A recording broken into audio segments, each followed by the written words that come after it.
Hello, and welcome to Horns of a Dilemma, the podcast of the Texas National Security Review, TNSR. In this episode of Horns, we listen in on a conversation between Executive Director of the Clements Center, Professor Will Inboden of the University of Texas, Austin, and Dan Blumenthal of the American Enterprise Institute. Blumenthal is the author of The China Nightmare, The Grand Ambitions of a Decaying State, published by AEI Press in November 2020. Blumenthal's thesis is a familiar one insofar as it argues that China is an incredibly powerful rising power with extraordinary strategic capabilities that make it a strong competitor for the United States. Where his thesis may diverge from conventional wisdom is he argues that China is also beset by significant vulnerabilities, including questions of how to deal with dissent and pluralism within their own population, as well as the demographic effects of the one-child policy and risks posed by a stagnating economy. Blumenthal argues that the most dangerous time in the competition between great powers does not come when one is rising and one is fully declining, but when a state like China sees the risk that their status may be going away and feels the need to lock in gains. Blumenthal outlines how this has played out over a number of issues. Let's listen in. Welcome to the first installment in the spring semester speaker series of the Clements Center for National Security. I think most of you know me. I'm Will Inboden, Executive Director of the Clements Center for National Security and a professor here at UT. So honored to be your host for today. And for our inaugural speaker in this semester, there's no one better I can think of than my longtime friend, Dan Blumenthal of the American Enterprise Institute. Dan and I go back many, many years. We won't talk about how old we're getting or feeling, but it's safe to say that he's one of the most widely acclaimed and respected China scholars and analysts around. And we're especially excited to hear from him today because he's just published a really fantastic new book called The China Nightmare: Grand Ambitions of a Decaying State. And so I think you can hear in that provocative title that Dan has a pretty provocative thesis. And certainly as U.S.-China relations and China policy are at the forefront of everyone's concerns these days, and I think we've all seen a real rethinking going on in American foreign policy towards China by both parties. It was a big concern of the Trump administration, and of course is a big preoccupation of the Biden administration. I will say this, that Dan Blumenthal was a China hawk before it was cool to be a China hawk, by which I mean, 10, 15 years ago, when the prevailing strategic wisdom still had a much more benign view of China and its rise and its intentions, Dan was even then raising some alarms about some very worrying indications he saw with the nature of the Chinese Communist Party and its conduct. And so, aside from his own vast knowledge of China, he's someone who has the advantage of being able to say that he was right earlier than most. Now, he's a humble guy. He won't be smug and engaged in anything I told you so's, but he's got, I think, an extra measure of credibility. We're going to turn it over to Dan now. He will give an overview on his book and the main messages. So, Dan, with that, it is over to you. If we were in person, there'd be a vigorous round of enthusiastic University of Texas applause. So great to have you. Thank you so much, Will, and thank you so much for the very kind and generous introduction. And thank you to all of you who I can't see, but it's good to be with you in Texas virtually. And thank you for participating during this hour. Thank you for joining. So I hope I live up to the billing of having a provocative thesis, provoke thought, and hopefully contribute to the policymaking process in terms of how we should approach and think about China. I did have some years in government service at the Department of Defense years ago when Will was also serving in the National Security Council, and China didn't seem to most as really a threat at the time. But a few of us were paying more attention to some of China's more malign activities, and then as the years have gone by, as Will has said, there has been a sea change in attitudes about China's malign activities and its ability to pose challenges and dangers to the world order and to U.S. interests. The book itself is arguing two things, essentially: that China is definitely a formidable competitor to the United States. I mean, probably the greatest strategic competitor across various dimensions of power that the United States has ever faced, just because of its economic dynamism alone. But it also argues that that's not the whole China story, and that's not the whole reason why China poses particular dangers to the United States. It also has very critical internal vulnerabilities, not least of which I'll get into a bit more, are stagnating, not collapsing, not no growth, but a stagnating economy, which is still growth, and the scale of China is so big that it still moves global markets, but very importantly, economic stagnation seems to be the future, the near-term future of China. But let me get into. So let's first talk about China, the extremely powerful, formidable competitor to the United States. So I think that story is at this point pretty well known to most of you and to most people who pay any attention to the news or to foreign policy or both. So formidable competitor. I mean, no question that from the time that China began its and I have this all in the book, the historical background, but from the time China began its economic reform and opening period in the early 1980s under Deng Xiaoping, when the United States had also opened up diplomatically to China, the wealth and power of China just grew exponentially. So if you look at this country that was ravaged by Maoism, had probably negative growth, had destroyed itself culturally and economically, and then you look and then you fast forward to today, or even 10 years ago, you say that this is probably the greatest accumulation of wealth in a shorter period of time in human history. And that was because Deng Xiaoping and his successors, Jiang Zemin and Zhu Rongji, really did take a jackhammer to the Chinese economy and open it up to private enterprise and open it up to foreign trade, foreign investment. And of course, the United States policy at the time was to assist in that process and help China ascend to the World Trade Organization in 2001, based on these massive reforms China had made. And the reforms were really paying off, really, really paying off. Not only was it growing more powerfully economically, but it was converting more of those resources into military strength. And that's one of the things I think that the U.S. policymakers were missing or playing down during the years that Will was talking about. So during the early part of the 21st century, but China had started in the 1990s to become very, very concerned about U.S. predominance in military affairs. And while we in the United States were exercising our power, projecting our power in the 1990s throughout the Gulf War and Bosnia and Kosovo, and then obviously in the second Gulf War in 2003 and so forth, the Chinese were watching us and saying, "Wow, we cannot be victimized by this amount of military power." So they built up these capabilities in the military front that many experts referred to as area denial and anti-access capabilities. The sum total of which, not to get too technical here, is to undermine and neutralize the U.S. ability since 1945 to project power into the region, protect its allies, defend its maritime interests. And we've gotten to a point now where very serious defense analysts and U.S. military officers will say the United States could actually lose a war if it came to that over the Taiwan Strait if it doesn't revise things quickly.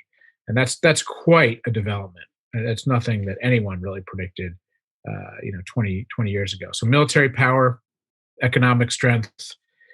China, of course, wants to become a dominant technological power, and I have a bit of that in the book. What that means, it's not that it's becoming all of a sudden this innovative economy in the way we think about it in the United States. It's not. But in terms of just pure spending on research and development and big military projects and other big tech projects, it is posing a formidable competitive threat to the United States on the technology front as well. I get into the book, the 19th Party Congress report, really when Xi Jinping was announcing he had consolidated quite quite a bit of power by 2017, with about 5 years into his term. And he really announced in the work reports, which are very important for Chinese strategy, that China was, in his words, moving closer to center stage. Which I also have in my book a chapter on the history of the last dynasty of the most expansionist dynasty in Chinese history. And those were the terms that they used. So they're the Middle Kingdom, that China was marching back towards centrality in geopolitics, and that was very important and key for him to say. And one initiative that often is misunderstood, but very important to Xi Jinping in terms of building China back into centrality, is this Belt and Road Initiative, the One Belt and Road Initiative. While economists and others still debate the economic importance of that initiative, for Xi Jinping, its goals have already been achieved, in the sense that China has built a new geopolitical, geoeconomic forum with China at the center. And that was, if you really delve into the writings and speeches about it, that's its key purpose. And I have that in the book as well. The key purpose is, over time, to replace U.S. Alliances with what the Chinese say will be more mutually beneficial strategic partnerships built around the One Belt, One Road initiative, that and the Chinese telling should help the world with economic growth and infrastructure. But again, they've already achieved quite a bit in terms of the amount of countries that have signed up for that initiative, the centrality of that initiative in people's minds. And of course, you see Xi Jinping speaking more openly about what China views as its time and role, recently at Davos and other places. So geopolitical centrality through diplomacy and other economic initiatives, military prowess, technological prowess, an economic competitor. In many ways, what got the attention of people who changed China policy in the last few years, 4 or 5 years, was the types of economic power that China was projecting, the types of competition China poses in the economic realm. And much of it is very predatory. Much of it is very mercantilist, the stealing of intellectual property, the over-subsidization of certain companies like Huawei that put the global telecommunications structure, puts a lot of companies out of business. They're doing the same, by the way, on clean tech, and we can get into that in Q&A. So the United States is faced with a formidable challenger, different than the Soviet Union because of the size of its markets and the continued dynamism of its economy. Okay, but that's not the whole story. And then I get into the book. I talk about how that really is not the whole story. China faces vulnerabilities and challenges. And if we read carefully or read the translations of Chinese own assessments of their vulnerabilities, it's pretty stark. So there's this famous, in China circles, document 9 that the heads of the CCP leaked out, or got leaked out. And document 9 lays out what the CCP views as biggest threats to itself, and they're all internal. They have to do with things like, I shouldn't say they're all internal. They're internally threatening, but some of them they view comes from external forces. So we're talking about things like what they call spiritual pollution from the West, cultural influences and ideas about constitutionalism. They view that as a threat, a big threat that they need to stamp out. They talk about a lot of internal threats coming from what we would call plurality in religious and ethnic life. They talk about threats coming from things that they still are haunted by, like the Tiananmen Square massacre. They're still extremely haunted by that because, in their view, the official analysis of the Tiananmen Square incidents and massacre, the official analysis by the CCP was that this was a CIA-run attempt in working with Chinese dissidents to overturn the CCP. And they still talk about how they have to protect against that, still to this day. Most dissidents who are arrested in China today are arrested on charges of being a dissident, a counter-revolutionary, working in collusion with a foreign force. That's still very much drives their policy on Hong Kong and in other places. So they view internal threats as paramount and are spending a lot of money to put those down as well. The other parts of the vulnerabilities, which China discusses much less, but they obviously know about in their own assessments, have to do with a slowing economy, even before COVID. So all these reforms that I talked about, that Deng Xiaoping put forth as did his successors, began to be reversed around the time of the global financial crisis in 2008. And there's all kinds of reasons for why they were reversed. But another thing we missed actually is the fact that China was reversing many of its market reforms. A lot of that just had to do with politics. Hu Jintao, the predecessor of Xi Jinping, just couldn't withstand the attacks on the reforms from what they call the new left in China, the neo-Marxists. And so all of a sudden, the state sector, state-owned enterprises came roaring back into the economy to become dominant once again. What happened is China collected a lot of debt. So China is actually catching up to us in one key figure. They have more outstanding debt than we do, which is kind of unbelievable considering where they were 10 or 11 years ago. And that doesn't mean China is going to have a financial crisis. What it does mean, it's a big drag on the economy, and they're funding very unprofitable business enterprises and forcing banks to do the same. It's something like 254% of GDP, which is a big, big drag on capital in any economy. They're also facing a huge demographic crunch. They're starting to feel it already in terms of working age population getting more expensive because they're just less compared to retirees. That, in conjunction with the destruction of the traditional Chinese family because of the one-child policy, so that the social safety net in China used to be the family, but now one child having to take care of four grandparents without any cousins or uncles or nephews, a complete social change in China, and particularly as China is getting so old so quickly without being able to fund what other rich countries who are getting old are able to do, social safety nets, pension systems, and the like. Big, big squeeze. China, some of these numbers are just staggering because the scale of China is so big. So China's over 65 population is going to grow to be about 100 million people, the size of a large country, in the next 10 to 15 years. It'll have the demographics of Europe and close to Japan without being anywhere near the richness of Japan. And that's a real crunch. That's a real, almost insurmountable problem. I also talk in the book about the fact that I have found in my research more political strife at the elite levels than is usually known. So more backlash against Xi Jinping that he's working extremely hard to put down, to put aside.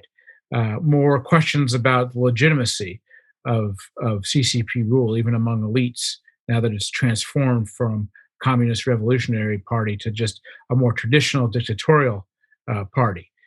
So we see, even in COVID this year, we see how quickly Xi Jinping acts to put down any dissent, even from very high-level party members.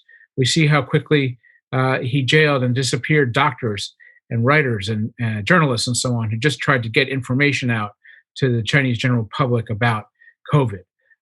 So this is a person who definitely exhibits strongman tendencies and arrogance, but feels quite a bit of insecurity as well.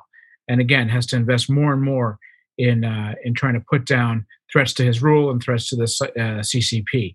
The Chinese, when they talk about their position internally, they don't sound like the way we talk about them here in the West. The CCP often talks about how they're under siege and they need to form more of a national security state. So what is this combined to? So you've got a lot of strengths of formidable power that wants to contest the United States for global leadership with many vulnerabilities. Well, I would say that most of the challenges we faced as a nation in our history with respect to great powers has not been necessarily great powers that are about to overtake us. It has, in fact, been great powers who are indeed facing internal problems and try to lock in gains quickly. And we could talk about Imperial Japan in that sense. We could even talk about the late stages of the Soviet Union and so on. It's not necessarily that they need to catch up to us in order to cause us huge problems.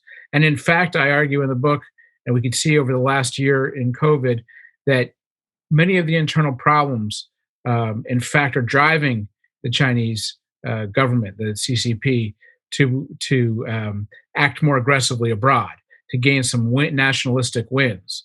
It's a dynamic that's not uncommon in the history of dictatorial great powers, but we're seeing it for sure this year. So this was not, in fact, a good 2 years for China for a number of reasons. COVID is much worse than is reported. I don't know how much worse. Nobody knows how much worse because the Chinese aren't releasing any real data on COVID. But what we do know is that China, during a year of COVID and recession in certain quarters, acted extremely aggressively on the world stage. In India, starting a skirmish on that border, in the Taiwan Strait, in the South China Sea, and with respect to the United States, in terms of disinformation campaigns and so forth, Australia as well. So China, and there's a historical, all sorts of historical background to this, including during Mao's times. China does not rest externally because it faces internal problems. In fact, it usually acts more aggressive externally. So let me just say, I don't get too much in the book into policy prescriptions. The intent of this book is to get as accurate a diagnosis in all of its dimensions, strengths and weaknesses of China that is possible in a short book. But some of what I said obviously does lend itself to competitive types of strategies that the U.S. can employ that takes more advantage of vulnerabilities that China has, takes more advantage of leverage that the U.S. might have. That's not something we're doing quite yet, because I think the nation is still coming around to the fact that China is extremely strong and powerful. I think what we want to avoid is thinking that China is so powerful there's nothing we can do about the challenge anymore. I think that's just not true. There's quite a bit that we can still do if we map out where our leverage actually lies. Thank you for listening to this episode of Horns of a Dilemma, and please don't forget to visit our website at tnsr.org.